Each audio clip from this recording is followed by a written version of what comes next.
Now, this is a timely question because James Galini has a big mouth, and I am a huge advocate for free speech, and I will defend people that have the most repugnant speech that I disagree with, and I just think it's a dangerous thing um, to stifle speech, even that stuff that you might get offended by. Now, why is that? Because at that point, where do you draw a line? Where do you draw a line? And you go, well, but speech can, incite things. Well, guys, we have laws against inciting violence and things of that nature. It doesn't mean you curtail speech in advance of that happening. I want you to understand that, like, let's say for police are there they're not there necessarily to prevent crime from happening because you really can't do that. Sometimes you get lucky, but most of the time, what you're doing is you're investigating who committed the crime so that you can hold those people accountable and responsible. So to sit there and have this attitude of pre-crime and pre-hate speech or pre-whatever, guys, that once again, I mean that's all for interpretation because there's a lot of snowflakes and people that are easily offended in this world today by every little thing except for their own speech. For some reason, their own speech seems to be okay. It's everybody else's speech. And guys, that's just so ass backwards because I can tell you right now that those of you who don't like other people's speech, there's going to be people out there that don't like yours. So where do we draw that line? Where do we decide that we're going to stop being so crazy and militant about people's speech? That's what tolerance is actually defined as. Now, I mean, some of you throw out the word tolerance and sit there and throw out the word intolerance. Oh, they're so intolerant and we're so tolerant. When in react, those of you that are that claim to be so tolerant are actually some of the most intolerant people I've ever come across. Because through your crowning yourself as the moral superior manifestation of tolerance, you are so incredibly intolerant of other people that you disagree with. And if you could sit there and some of you are the poster children of hypocrisy, if we had an image for it. And yes, I'm going to upset. Well, I don't know. I mean, I'm not talking to anybody in particular, but I'm just saying that in a group this big, I've come across comments over my time on this page to where I'm like, and those of us in special education that have disabled children, special needs children, it doesn't matter. We're not immune. We're not immune ourselves to being vitriolic toward people that are able-bodied. We're just not. We're not immune to it. And in fact, I mean, I have this discussion every once in a while with board attorneys and other people that I fully admit that as a parent of an autistic child, that I every once in a while can have that little attitude when I'm talking to somebody who also has an autistic child, where you don't get it, you're not one of us because you don't get it, and I have to catch myself every once in a while because I do that because of my experiences as a father of an autistic child. It does provide me an insight and an experience that I will tell you I didn't have prior to being blessed with our daughter. But every once, it doesn't mean that the person that doesn't have an autistic child doesn't have value in the conversation. And that's where I've just got to catch myself every once in a while. Because guys, I don't believe in this kind of division that's going on. I just don't.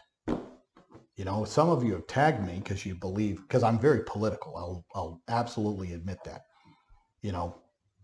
My passion in this world is politics, history, what I do for a living. But those things are my hobbies and my interests. I like sports, but not like I do the other stuff. So I eat, drink, and breathe it, you know, and so some of you don't like when I start getting into, what I consider political posts relevant to education or civil rights.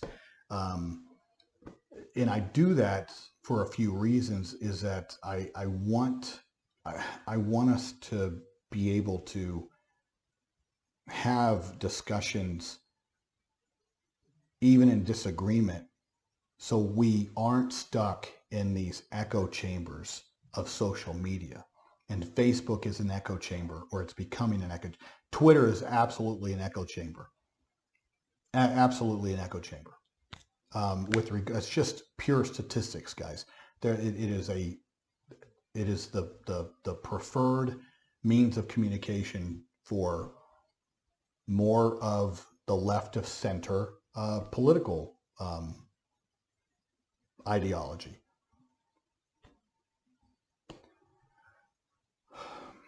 Especially now that they banned Trump. So as far as Jack Dorsey, the CEO, okay, I'm not saying they in a bigger sense, but um, when it comes to the other aspects, with regards to Facebook, they've also been doing crazy things as well. So this question is I think it's relevant as to these other social media platforms, MeWe, Parler, Gab, Telegram, those kind of things as alternatives. YouTube, for example, they even banned Trump. I think Snapchat did, which I didn't even know Trump had a Snapchat. I don't have a Snapchat, wouldn't know how to use it, but so I'm sure his campaign did to try to reach out to the age group that still uses Snapchat, if they still do. But at the same time, when it comes to speech, when it comes to expression, I think it's a dangerous, dangerous game in our country to be establishing these arbitrary type. We already have laws in the books, guys. The difference with media or social media is it's a fairly new format. And I don't think it's any different than any other new invention, big new invention in our world. The internet would be within that realm. So I look at it just like with, let's say, the invention of the automobile, where it took close to 50 years, guys, for, if not more, for them to start installing seatbelts and having that be sort of the standard. And then because everybody had been driving for so long without a seatbelt, then states and local communities felt like they had to mandate to make it law for public safety. And, because a lot of you, I've seen arguments that, these COVID restrictions are equivalent to a seatbelt. It's not a very good comparison, quite frankly, because once again, you have to go back to the beginning, that the invention itself of the automobile did not come with those safety features. And it was something that over the course of 50 or 60 years, people became, it became a habit. Why do we need that? But then to insert that and to encourage its use, then those things were put into place. Masks are not the same thing. We don't need them in a normal situation. So trying to insert law to make people accustomed to them, because that would sort of denote that we need them forever, which in automobiles we do. But see, after seatbelts, we got side airbags, we got front airbags. You see where just the evolution of it. It didn't automatically come with those in the beginning. So the internet, social media, they're all things that we're trying to figure out as a society because they're fairly new formats. So how do you balance, and people go, well, it's a private corporation, they can do what they want. Really? Because the civil rights movement and some of the things that we did with regards to a legal prong test to determine how much latitude a business truly has to do what they want, Those things are there. So those of you say a private company can do what they want. Some of you said, have you read the terms of agreement? Yeah, I don't care. I don't care what those say at the time. When they're applied becomes the issue. So, for example, if things are embedded in there, they can change those all the time. So we've updated our terms of agreement. Okay. But those things are never tested until something like this happens. And at that point, then it makes its chain up the court. I can make whatever policy I want in my law firm. And I can sit there and get away with it, for example, for 20 years. Doesn't mean that my policy is consistent with the Constitution and the Bill of Rights. We don't know that until it injures somebody. And then at that point, that injured person can sit there and say, their policy injured me in this way, denied my rights in this way. And at that point, I'm sure the Supreme Court will eventually hear this. And I have a feeling that the Supreme Court is going to side with Donald J. Trump on this one, regardless of their terms of service. Because once again, you can make whatever term of service that you want until somebody says, I was injured by said term of service. But people want to argue with me about it. Okay, fine. It is what it is. So when it comes to that, are we going to start, and ask a special ed attorney in these alternate forms? Probably. But I like this format. And at this point, I'm not doing anything on Ask a Special Ed Attorney that I feel would get me banned. You never know. But, am I on MeWe? Yeah, I am personally, not Ask a Special Ed Attorney. And I just joined Telegram and Gab. I'll probably end up doing something there as well, but it would just be the same material. It wouldn't be new content. But I do want to sit there and spread out the options on the different platforms. Probably won't do Parler. Like I said, too many of these social sites have become echo chambers for your own particular ideology, which, it's fine on a level, guys, but if social media has sort of become our new public square, which it has, then at that point, the public square has always been filled with all opinions and all viewpoints that you could hear within your public square.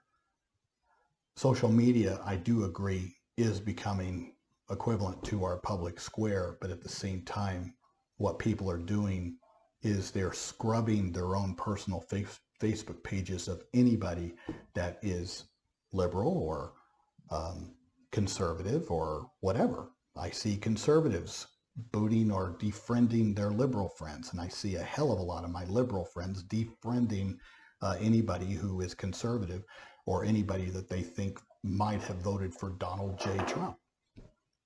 I just don't live in that world. I have never defriended somebody. I've had many people defriend me, and they tend to be my left of center friends. Mainly because I don't like the fact that I challenge viewpoints and opinions. And then, of course, I get absolutely mislabeled all the time, that James is, I'm not anything other than a libertarian-minded, civil rights-loving citizen of the United States of America. That's about where I label myself. But some of you label me however way you want to label me. I just disagree with labels. I think it's very dangerous in our world to be returning to labeling people like I see a bunch of people wanting to do. I think intersectionality is very, very dangerous. And eventually, where intersectionality is going to get you? Right back to individualism. Because you're not one thing. You're not one identity. You're not one color. You're not one ethnicity. You're not one. To sit there and say, I identify as this. Well, your identity here now intersects with other aspects of your personality. oh, I'm also this and I'm also that. Well, no crap, all of us are. We're all unique individuals. But all of that intersectionality, guys, ends up circling back to the concepts that our country was founded on, which was individualism. You protect the individual, you protect everything else.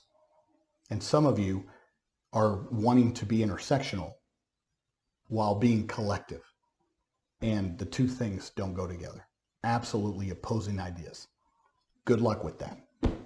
But I do not ascribe, I do not support this Marxist socialism, or the social Marxism that I see going on. And a lot of that's wrapped into that, intersectionality. Like I said, go for it. Take on that ideology. I'm just telling you that eventually it's going to wrap around, and everybody in that field that studies it, in sociology, all of those, they're going to come to that conclusion that all of those unique individual things about yourself that you identify with end up coming back to the individual. You yourself as a unique and interesting and crazy individual, which is what I believe in, which is why I'm a civil rights attorney, which is why I advocate for special education, 504 students, and beyond. That's why. You protect the individual, you protect everybody else.